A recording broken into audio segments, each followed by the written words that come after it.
ঠিক আছে বেআইন, এখন আপনাদের শাস্তি পালা, আপনাকে শাস্তি মেনে নিতে হবে। আপনার জন্য যে শাস্তিটা দিব সেটা হচ্ছে যে হ্যাঁ, সবার সামনে আপনি আমাকে একটা চুম্মা দিবেন। দুলা ভাই বলেন তো বেআই সাহেবরা, বেড়ে যদি যায় একবার কোনোভাবেই কমে না, কি হবে বলেন তো? একবার বাইরে গেলে কমে না? কিরে এগুলো ময়না পাখি আর হব ময়না পাখি হয় নাই, মানুষের বয়স একবার বাড়লে সেইটা আর কমে না। আচ্ছা আচ্ছা ঠিক আছে, অনেক হয়েছে, জিতছেন একটা। যাই হোক, এখন আমার পালা, আমি ধাঁধা বলবো, ওই ধাঁধার অ্যান্সার যদি সঠিকভাবে দিতে না পারেন তাহলে শাস্তি কিন্তু আপনারাও পাবেন।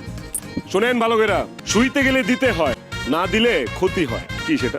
ছি ছি ছি ছি ছি ছি বেআই, এসবের উত্তর আমি দিতে পারবো না। না না না, আপনার ধাঁধার উত্তর দিতে হবে। আমরা দিছি না, আপনার ধাঁধার উত্তর দিবেন। আমি জানি না, দিতে হবে। আমি এসবের উত্তর দিব না, আমি দিতে পারবো না।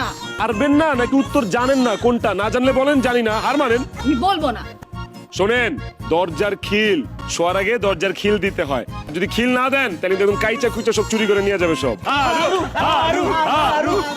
এখন আপনাদের শাস্তি পালা, শাস্তি মেনে নিতে হবে। আপনার জন্য যে শাস্তিটা দিব সেটা হচ্ছে যে সবার সামনে আপনি আমাকে একটা চুম্মা দিবেন।